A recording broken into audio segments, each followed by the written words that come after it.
bird's body. Up on the feather line, on their beak, there's two little slits, and this is where the excess salt will run out, and it leaves the body and it runs down the beak and drips off the beak. So if you see a drippy pelican, he's dripping excess salt. They do live in freshwater. When they are living in freshwater, their diet would be freshwater fish, frogs, tadpoles, crustaceans, and they don't mind having a little nibble on ducklings. One mouthful and down they go. When they are fishing, I can't get this lolly open. When they are fishing, they're very clever. They fish along together in a group. They herd the fish into shallow water, they dunk their heads, grab their fish, and then they toss it around so it goes down head first to avoid any injury to the throat. You'd think such a big bird would eat a lot of fish, but they don't. They only eat about 1 kilo of fish. Birds rain, hail or shine, and we're very appreciative of every coin that you pop in our buckets. Yeah. The girls are still coming around, so if you haven't popped a coin in, by all means do so, because it's very much appreciated.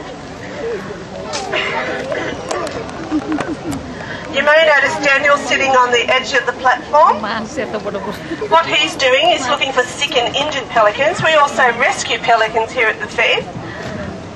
A sick pelican predominantly is fishing lines and fishing hooks getting caught up in the birds. So if we're able, we'll actually grab that bird and remove the offending item. A hook will not rust away, and fishing line wrapped around a limb in time that limb can actually fall off. So it's imperative that we help these birds. Remember earlier I said that they do feel pain and we can help them. And the best way that we can all out and about, if you do see a bird that's injured, just ring your local wildlife group and let them know. And they have fully trained teams that will spring into action to help these beautiful birds. You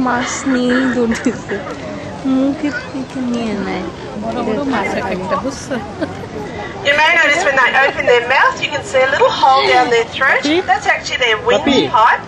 They breathe through that. And the fish will go down behind that windpipe, down their throat, into their tummy. The windpipe has a very strong little valve on it that they can clamp shut when they're fishing, so no water goes down into their lungs. They don't store food in their pouch. If anything, they'll hold it in their neck. So you may notice a few pelicans with square necks. That's them holding the fish in their neck and not allowing it to go down into their...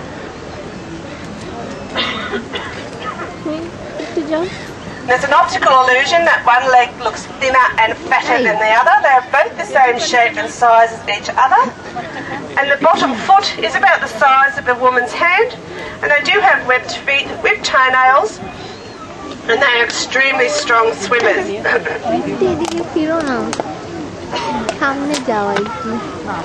When they go to bed at night, it's called roosting. They roost on the ground, not in a tree. And they'll squat down on the sand, they'll turn their head around and rest it between their shoulder blades or their wings. And they close their eyes, they do have eyelids, and then they go to sleep. 5 minutes. Are you ready? Oh, okay.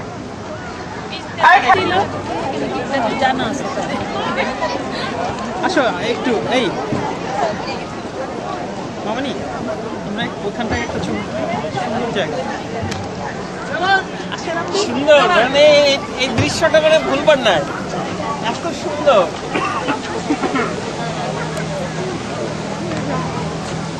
কি সুন্দর কতগুলা একসঙ্গে আসছে সব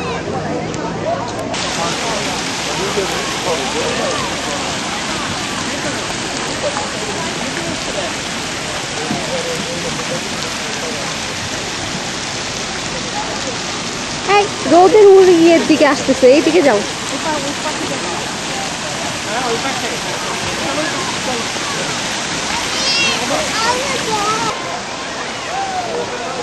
এবার আমার একটা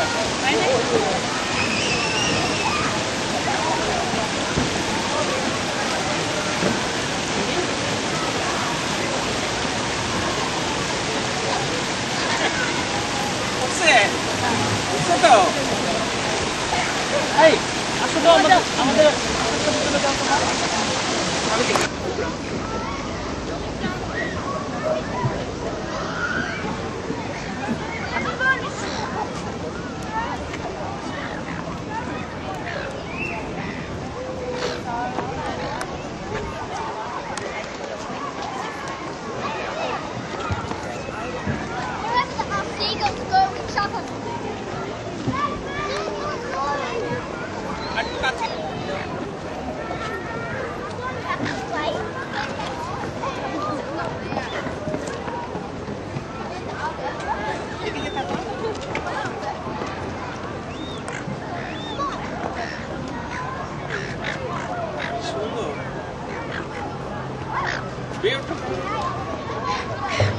ঠোঁটটা দেখালো।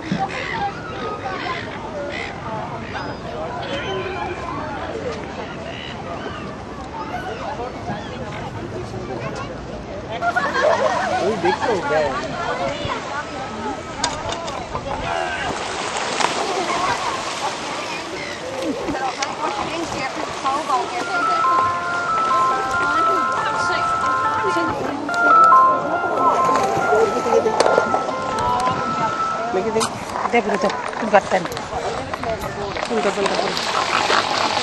এরকম একটা করার নাই তো আমরা করি না তো নষ্ট ফষ্ট হয়ে যায় নাম্বারে।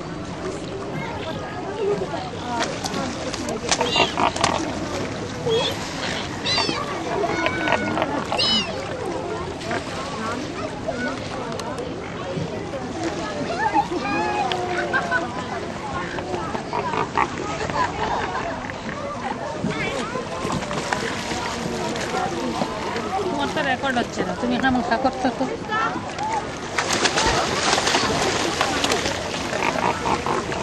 রুমা এদিকে এসো। এটা দাও তো একটু, রেকর্ড খুব কাছে তো, খুব ভালো উঠবে এই বাচ্চাদের।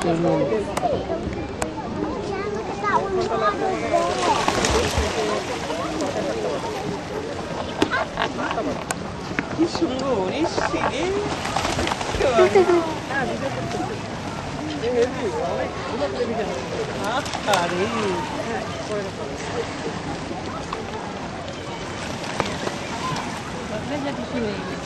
একে নাও, একে নাও।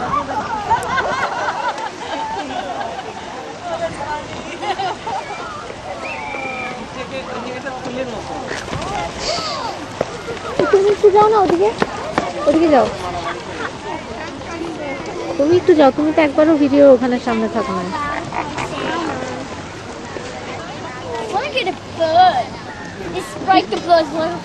একটু বাইরে আসো।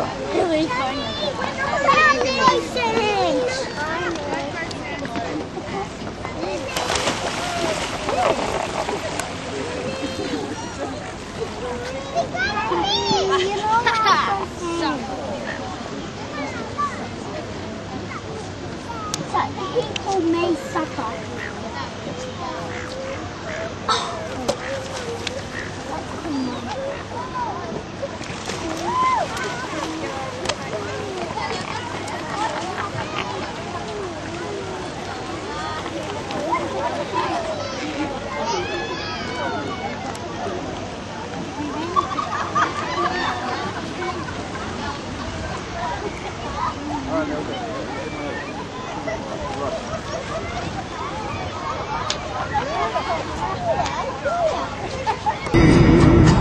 অচেনায় হারায় তাই আবার খোঁজে নিজের।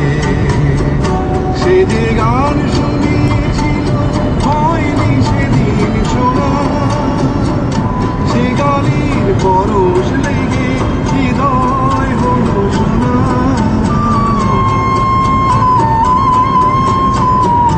সে যে গান শুনিয়েছিল হয়নি সেদিন শোনা, সে গান চলে আসে বোকা।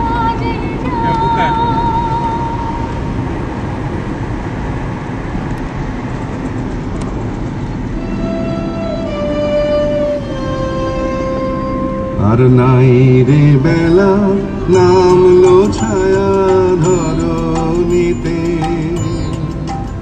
এখন চল রে ঘাটে কলস খানি ভরে নিতে। আর নাই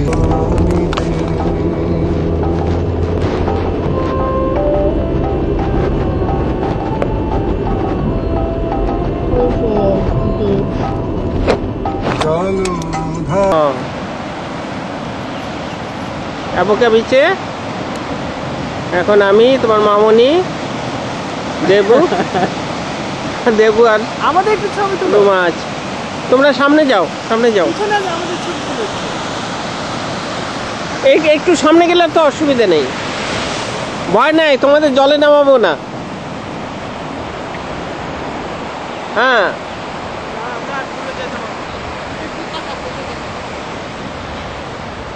কি সুন্দর, বিউটিফুল সিনারি। ও মামনি তো মোজা টুজা সব খুলে ফেলছে নাকি? জুতা খুলছে, মোজা খুলছে।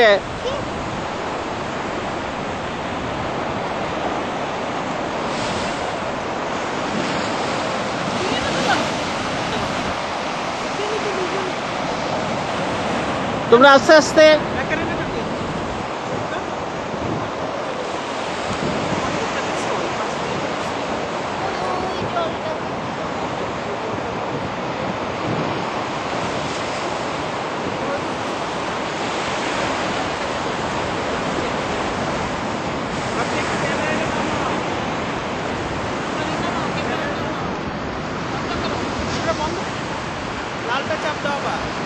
হয়েছে।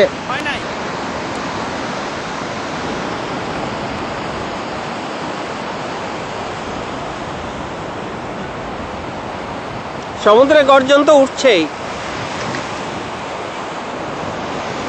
এর থেকে ভালো আর কি উঠবে।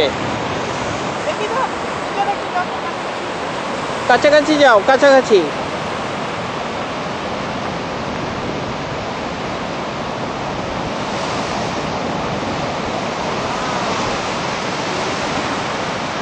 ছোট্ট একটা বাচ্চা দেখো কেমনে এই তুফানের উপর দিয়ে এসে কেমনে চলতেছে।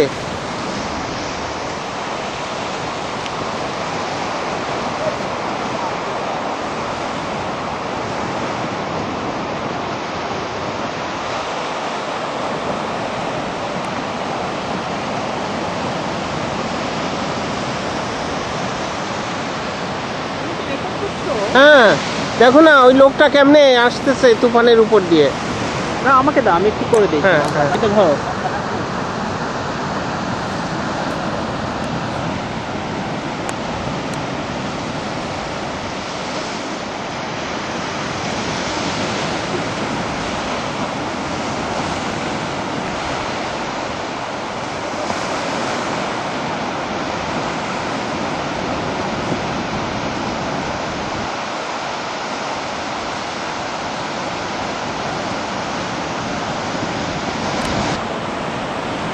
মামনি আজকে চলে যাচ্ছে কোথায় দেখো। এই কই যাও? হ্যাঁ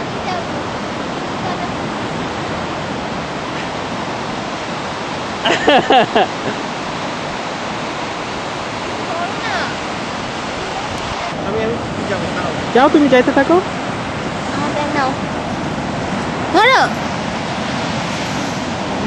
বাপরে বাপ, সবাই মিলে এখন যাচ্ছে। এই মামনি ভিজবে। এই তুমি সাবধান, পড়বা না কিন্তু।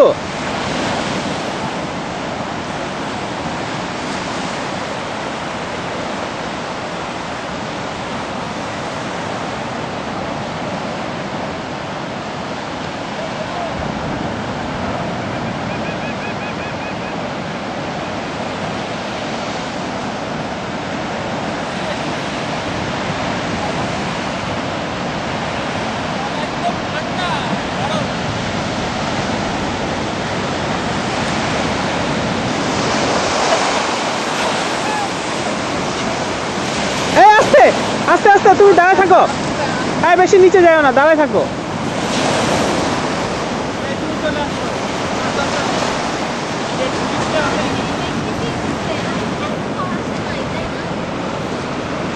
দেখো এটা ক্রমেই উঠে আসতেছে।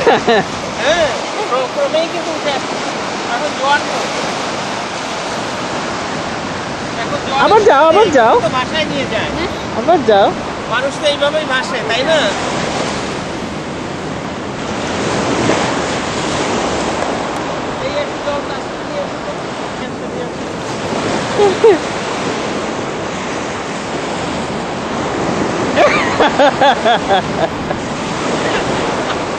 এই মাথায় দিচ্ছ আবার।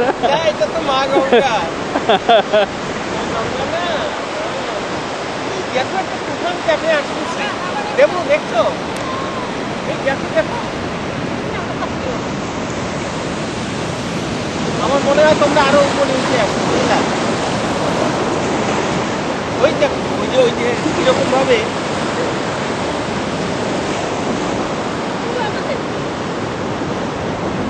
লোকগুলো কেমনি আসতেছে দেখ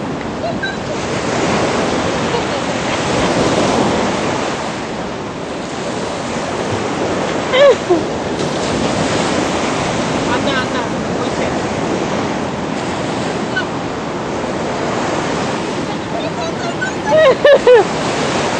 এই দেখো এই সিনটা দেখো যেমন ওইটা নে না ওই যে ওই লোকটা যে আসে তুফান মাথায় করে যেটা আসে না এই 2-3টা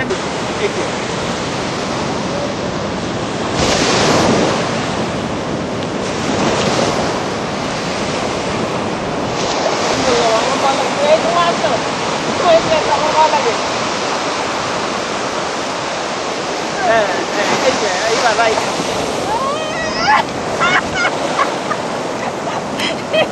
দেখছো ক্রমেই উঠে আসতেছে এইবার ভিজছে এইবার ধরছে না না ক্রমেই উঠে আসতেছে বুঝলা এখন আমাদের মধ্যে যাওয়া উচিত কি মা ভিজছো হ্যাঁ আমাদের একবারে ইয়ে বলতে দিচ্ছে এইবার আরো আগে